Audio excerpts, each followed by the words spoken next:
Alright, look, I'm sorry for not uploading Monday. I don't even like Mondays. I don't know why any of you guys worry about Monday. Monday, you don't even like fucking Mondays too. I don't understand, but here, I'm back. I'm not going back on my old bad habits. Let's talk about this real quick. I've been having a problem. It's an issue. It's an illness. And it's been a worldwide thing that everyone has contracted over these last few months. But, you guys know about it. The rumors are true. I have a problem. And that problem is Genshin Impact.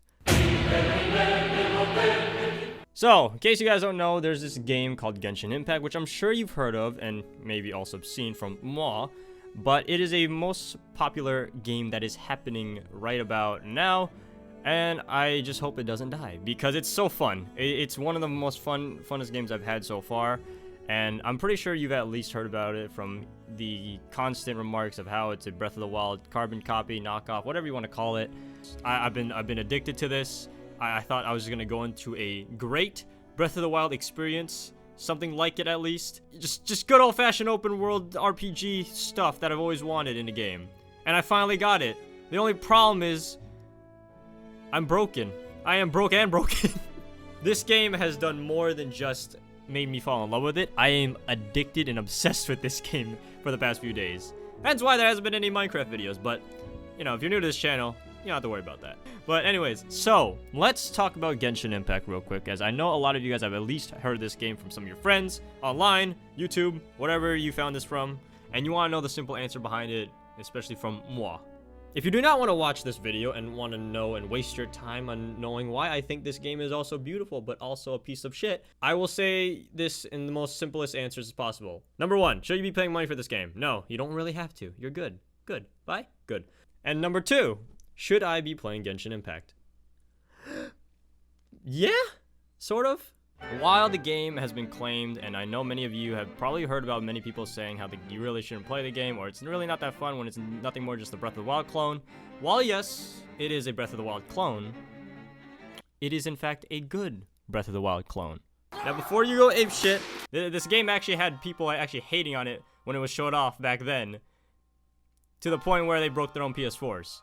So, Genshin Impact is an action RPG open world game that was designed and made by miHoYo, who are also responsible for making games like Honkai Impact 1, 2, and 3. This game I've actually been following since about last year and been waiting for it to be on PC. So when they announced that it was going to be on PC, I was obviously thrilled. But this game goes all the way back to when I found out about it on the PS4 State of Play, when they showed it off and everyone jumped down its throat for being a Breath of the Wild clone. I mean, granted, it was. This was like the perfect game for me to play ever since after finishing Breath of the Wild. But the problem was, I found out it was for PS4. And obviously, you know how I feel about that when a game's on PS4 and I can't play it on PC. Later at the end of 2019, or I believe somewhere in the beginning of this year, they did announce that they were going to actually release the game for PC. Now, if you're not familiar with Gacha waifus of the Wild, I will say this real quick, that this game is pretty damn fun. Now, this is coming from someone who's both played Breath of the Wild and, well, now Genshin Impact. Except I haven't finished Genshin Impact unlike Breath of the Wild. I say this because the whole course of this whole week, I know the environment art style looks very similar to Breath of the Wild. Some people even said that they stole the engine from Breath of the Wild, which I don't... There are also a lot of similarities as well, such as the HUD with the minimalistic style I guess many people are trying to compare it to. There's a stamina meter, you can climb, you can paraglide, you can cook, definitely something that Breath of the Wild had and invented. I'll admit though that the paragliding is very, like, I don't know why, the paragliding over the climbing is a bit more, is the one that really sells it for me as a Breath of the Wild clone. And it's open world, and it's pretty much an anime titty multiplayer Breath of the Wild game. But is that a bad thing? Hell no. Here's the thing what I think about clones, and clones in video games. I don't give a fuck! I really don't. I don't understand why this is like the biggest deal ever. Like, here's the thing, if something gives me fun and just for fun, just to fucking play, enjoy. Yeah, maybe it's a bad idea to actually enjoy these clones, considering it does leave a bad mark, as a lot of people, a lot of game developers can recycle shit and stuff, but I haven't been the type of person to really look into that type of things in forever. There's a lot of games nowadays that are inspirations, references, have so many fucking similarities to each other, even similarities I'm aware of to like different hack and slash games for like Devil May Cry. Devil May Cry is one of the most famous hack and slash ones, along with Metal Gear Rising, which I haven't seen anything like that really recently, but so many different types of companies that have taken inspiration or have taken ideas from each other that honestly, nowadays it's kind of hard for anything to be really original when a lot of things have actually been done. But now that I've got the whole Breath of the Wild thing out of the way, I think the one thing that I want to state right off the bat before anyone else just shuns this game completely, if you're especially interested, even just a little bit, if you're curious, if it's piqued your curiosity just even a small fraction, I would say, despite the anime titties, which is the only fucking reason, and the only reason you need. Listen, look, alright, I'm not gonna just fucking, I'm gonna say this straight out blatantly, but like saying that it's just an anime titty Breath of the Wild, you're making it sound like that's a bad thing. Listen, appreciation for anime titties on the body is appreciation for oneself. Don't even ever be ashamed of loving those backbreakers. Like I said, Genshin Impact has RPG mechanics and such like that, and it's open world. And being open world, I just want to say the map when you start off, when you unlock the first piece of the map, that's pretty fucking big. Now, normally in Breath of the Wild, when you actually had weapons and such, you would actually have a variety of weapons from going through a sword, a hammer, a battle axe, and even a fucking soup ladle. But in Genshin Impact, it's a bit more different as most characters are pretty much have their own standard traditional weapons that they're actually already given from the start. And you're only able to find certain weapons and give certain weapons to those characters that they traditionally use throughout the game. For an example, of course, Amber being the first character you get, and being an archer, you can only give her, obviously, bows. You can't give her a fucking sword, which is, I thought that was kind of strange at first, how they kind of like just split the whole weapon dynamics from how Breath of the Wild was, but I guess that's where really the game does kind of, you know, diverge. But not only that though, you all actually start off with the game with, of course, a cute little companion who is also your most famous emergency ration, known as Paimon. And I actually gotta say this, Paimon isn't actually that bad. Like, I know a lot of people like actually hate Paimon for being annoying, but everyone picks on the companion because they're annoying and they're fucking... Paimon's cute, alright? I can tolerate Paimon. Now, the combat kind of diverges here a little bit as well because it also goes into the concept of elementals. Now, these elementals are very important as they will actually be very key. Great part about the elemental reaction part of the combat when you're able to mix certain elements together.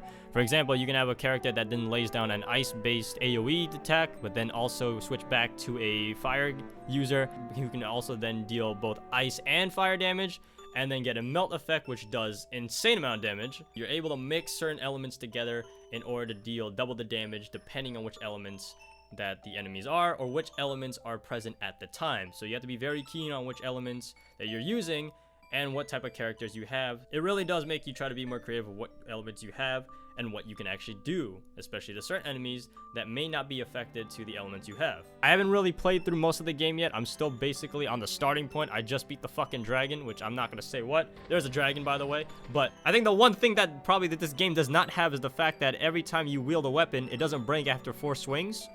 So at least that's good. I mean, I had a problem with fixing that all the time, which was like this.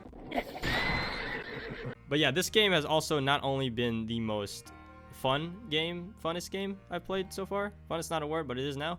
But it has also been the game that makes me also want to pull my hair out, as some of the objectives and quests that you'll actually find throughout the game is difficult as fuck. But not only that, there's also daily quests as well that will also just be fucking difficult. Like, I have to kill these dummies in 2 seconds. What the fuck? There's sometimes the daily quests are just difficult as hell, but there are dailies. There are daily quests that do reward you and such. There's also things like an adventure rank, which you're actually able to level up and you get rewards every time you level up your adventure rank.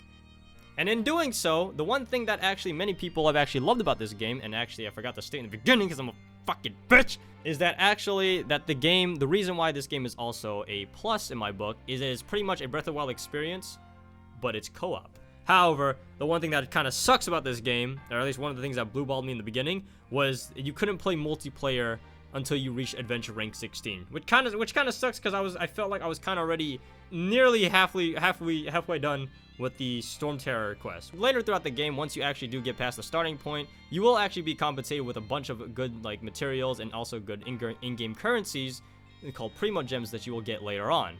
These primogems you're actually able to get by just playing the game. The game itself is fairly somewhat generous in the beginning when it comes to giving you primogems, as they give you pretty much a good handful of primogems to start you off with. You're actually able to do a few 10 rolls here and there and actually feel pretty satisfied, especially if you play during launch day.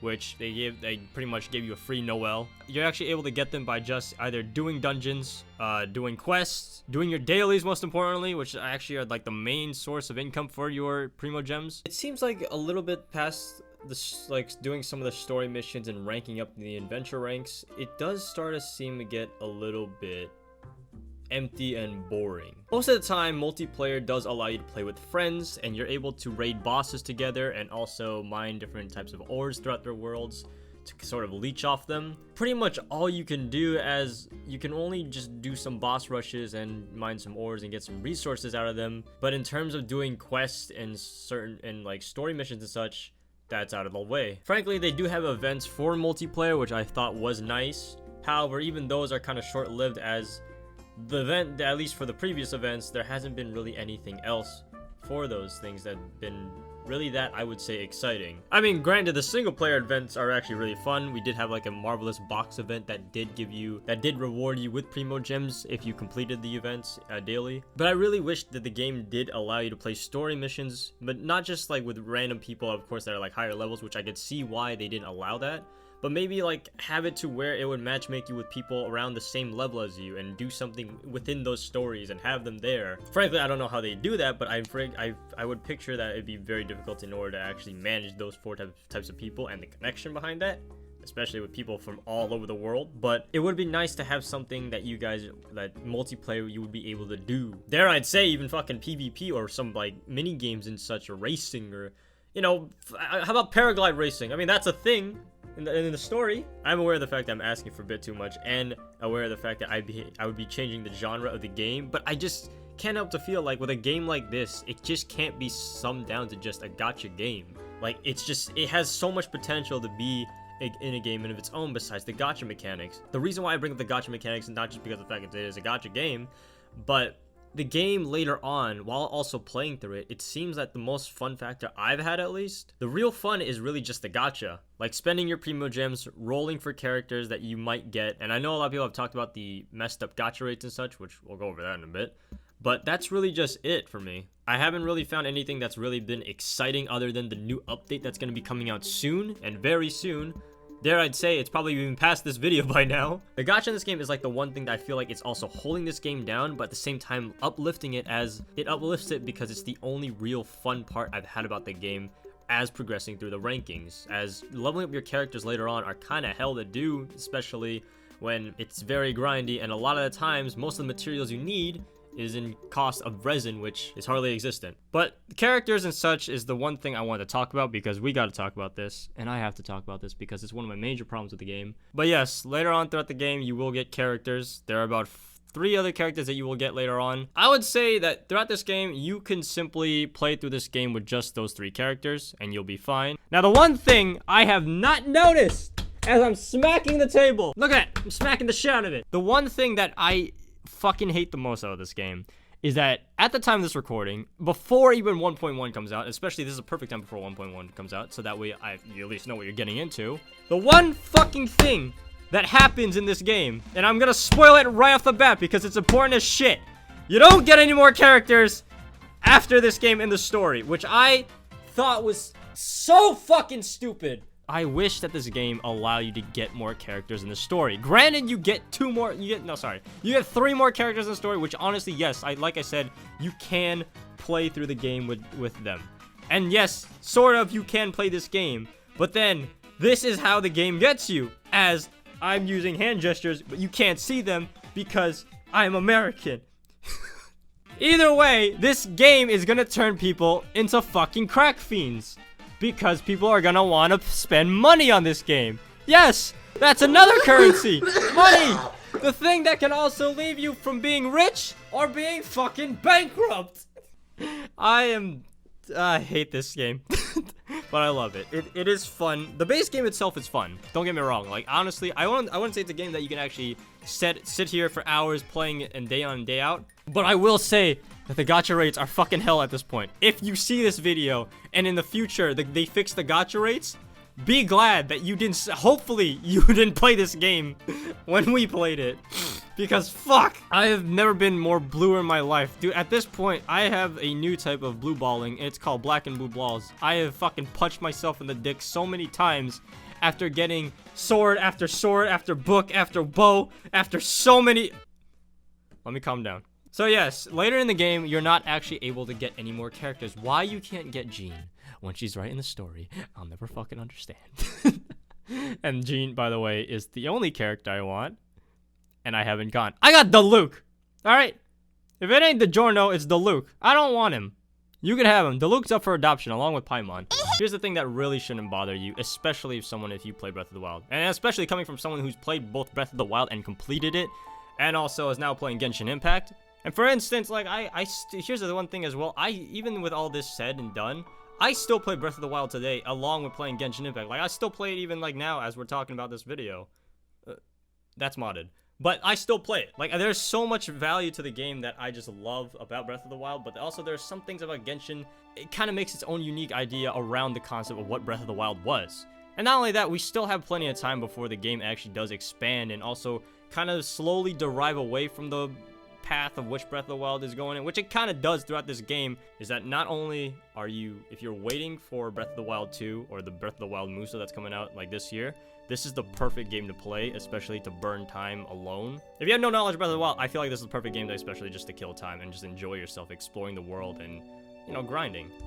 It's not a game that I would say that you can dedicate your life to, as many have dedicated not only their life, but their life savings. But pretty much just right now, Genshin Impact is Breath of the Waifu, and it's awesome, and you should play it. That's pretty much it so far.